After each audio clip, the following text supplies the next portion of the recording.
cette vidéo a pour objectif de présenter le mode de calcul d'un taux actuariel.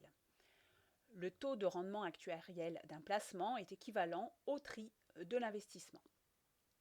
Dans notre cas, l'investissement correspondra à l'achat d'une obligation et les flux de trésorerie qui en découlent correspondront aux revenus périodiques, soit les intérêts et le remboursement de la valeur nominale de l'obligation, le plus souvent lors de la dernière échéance.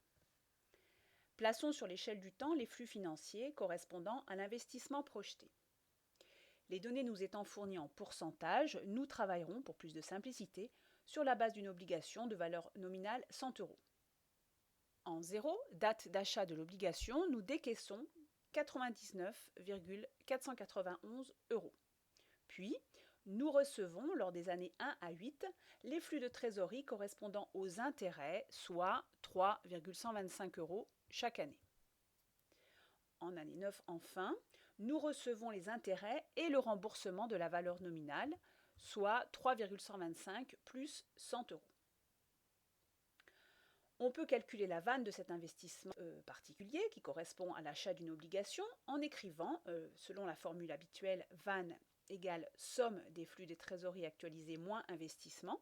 Dans notre cas, nous obtenons en posant T égale taux d'actualisation, vanne égale 3,125 divisé par 1 plus T, flux de trésorerie de l'année 1 actualisé, plus 3,125 divisé par 1 plus T exposant 2, flux de trésorerie de l'année 2 actualisé, etc. jusqu'à plus 3,125 divisé par 1 plus T exposant 9 correspondant à l'intérêt de l'année 9 actualisé, ainsi que 100 divisé par 1 plus T exposant 9 correspondant à la valeur de remboursement de l'obligation, valeur nominale dans cet exemple, actualisée compte tenu du fait que ces 100 euros sont reçus en année 9. On déduit de la somme de ces flux de trésorerie l'investissement projeté, c'est-à-dire 99,491 euros. Compte tenu du fait que les flux de trésorerie sont identiques, on peut simplifier la formule comme nous l'avons fait pour l'emprunt.